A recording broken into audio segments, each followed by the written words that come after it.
I'm Matt Beardmore, and this is the Great British Chef's Signature Series. We always have pasta on the menu, but it's a lot more than that. We always have a good selection of antipasties, a lot of seafood we like to use. So yeah, it's definitely not just a pasta restaurant. Italian food is a lot more diverse than I think a lot of people think. The cuisine kind of varies so much throughout the whole country. I think that's what keeps it really, really exciting for me. And the produce is just so diverse, some of the best in the world. Hi, I'm Matt Beardmore, head chef at Linguine restaurant. Today we're going to be cooking lobster linguine with Genovese basil. I love this dish because, it's pretty decadent. We're getting a whole lobster and putting it in a plate of pasta. So it's great for special occasions or romantic dinner, that kind of thing. First thing we need to do is to make the pasta dough. So all we've got is some 0-0 pasta flour, and then I've got a mixture of whole egg and egg yolk. So what I'm going to do is take the flour and just chuck it into the food processor. And then I'm going to turn it on and just slowly incorporate the egg mixture. Now it's important to do this slowly because we want the flour to kind of hydrate as it goes. If you add it in too quickly, it won't kind of come together properly and you'll get dry clumps of flour. And then what we're looking for is a nice kind of crumb consistency to that. Once that's all incorporated, we're going to tip it out into a mixing bowl. And then all we need to do is just squeeze it together. Okay, and then we just need to wrap that up tightly in cling film and chuck it in the fridge for about an hour. Dough is made, it's had a good hour in the fridge to rest, and now we can start rolling it out. So we're just going to start by rolling it by hand. It just makes it a bit easier when it's going through the machine. So what we're doing here first is we just kind of want to work it and develop all the gluten so it's nice and stretchy. So once you've got it down to about that, we're going to fold it in on itself. And again, another little roll with the rolling pin and back through again. And then down one increment at a time. And then we're going to do one more fold. And then we're rotating it, putting it back through. So now we've done that twice, we can start rolling it down to the thickness that we need for the linguine.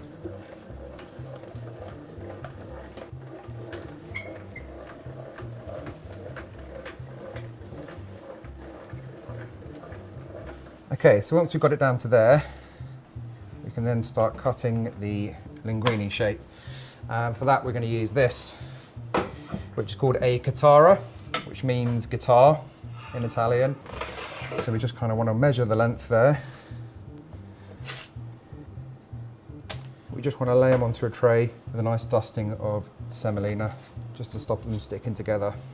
So you take one strip at a time, lay it out on there, and then I'm just going to roll the pin over it. Traditionally, this machine was used for making called spaghetti alla chitarra, which is like a thick, square spaghetti, but it also works really well for linguine. I think it's definitely worth taking a bit of extra time to make your own fresh pasta, because you really can tell the difference. It's just got a really nice kind of delicate texture to it. That's not to say that the dish doesn't work well with dry spaghetti at all, because it really does. But yeah, you really can tell the difference that it's freshly made. Okay. And then once that's all rolled out, transfer that to a tray. And then you can just cover that with a kitchen towel or some cling film until you're ready to use it. Okay, so now the pasta's rolled, next up we're going to cook the lobster. I've put this guy in the freezer for about 5 to 10 minutes, and that kind of just sends him to sleep. So it's kind of nice and humane, we're not boiling him alive. And then we're going to chuck him into a pan of boiling salted water for about 8 minutes. So after 8 minutes, I'm just going to take the lobster out and plunge it straight into a large bowl of ice water. And that's just to stop the cooking process and make sure it doesn't overcook. Okay, so now the lobster's cooked, it's gone this beautiful deep red colour, and now we're going to break it down. So first we're just going to remove the claws, and then what we're going to do is just cut the whole thing in half, right down the centre, right into that little joint there, and cut all the way through. And then the same on the other side, and then just cut all the way down the shell. The only bit we need to remove now is this little stomach sac here, because that's not good to eat. So get rid of that on each side. Then we just want to scrape all of this lovely brown meat out of the shell. So the brown meat here has got a really nice kind of deep, rich flavour, and we'll kind of use that to create the sauce. And then obviously the white meat is that beautiful fleshy meat, which we're going to kind of toss through at the end. And then all we need to do is just pull the tail out of here gently, and then we set the shell aside, which we're going to make a stock with. And then with the tail meat, we just want to cut it up into nice bite-sized pieces. And we want to keep the brown meat and the white meat separate. And then with the claws, we'll take the main claw off and then just cut straight through the joint once and twice. All we want to do is then just pick the meat out of there. You can use a toothpick for that. Just gently remove it from the shell. Try and keep it as intact as possible. And then we take the claw, just gently pull that bit off like that, and then we take it on its back, and then a firm whack on there and twist it off like that. And then the whole thing should come out. And then we'll just cut that in half. Okay, and that's it. So now we've taken all the meat out of the lobster, we just want to make a stock out of the shells. So I'm just going to roughly chop that up.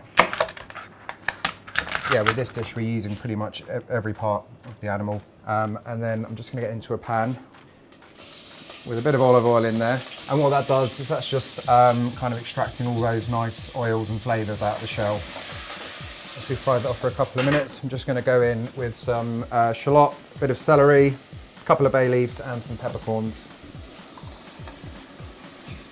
And then we'll just top it up with water, just enough to cover the shells.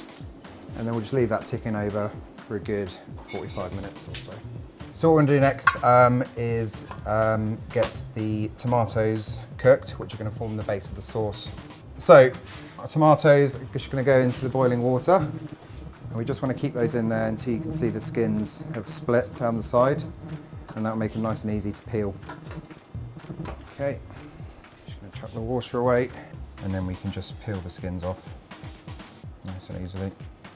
So I've got my peeled tomatoes and the sliced garlic, and I'm just going to gently heat up some olive oil, and then just really, really gently going to fry off the garlic. While that's cooking, we're just going to roughly chop up the tomatoes.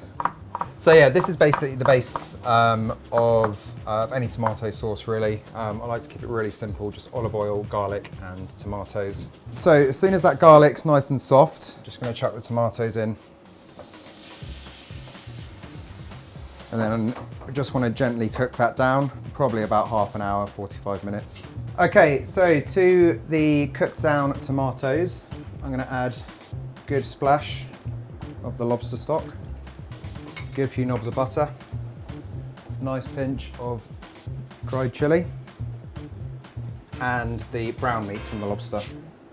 And I'm just going to gently warm that through and bring it all together. So the brown meat just adds a real richness to the dish. It kind of brings the sauce all together as well. You can see you've got that beautiful lobster flavour running throughout the whole dish. So while that's gently warming through, I'm going to drop the pasta. I'm going to leave the pasta a little bit al dente because I'm going to work it a bit in the pan as well after it's finished in the water, so it will carry on cooking a little bit. So drop that into heavily salted water. And then I've also just got the claws here, which I'm just going to gently heat up separately, just with a little bit more of the lobster stock and a knob of butter. Okay, and then to the sauce, I'm just going to tear a few basil leaves into there, a little touch of salt into those claws there. Okay, as soon as that pasta's cooked, straight into the pan there. And now we're just going to start working it, give it a nice vigorous toss. So all the starch is released from the pasta and it brings everything together. Now I'm going to add all of that tail meat and claw meat and a good squeeze of lemon juice. And just keep working it until that sauce is nice and thick, coating all the strands of pasta. Once it's got that nice oozy consistency, straight onto the plate, making sure all that lovely lobster meat is nice and evenly distributed. And then we're just going to place those nice claws on top. A few fresh basil leaves. And then a nice generous glug, good quality olive oil.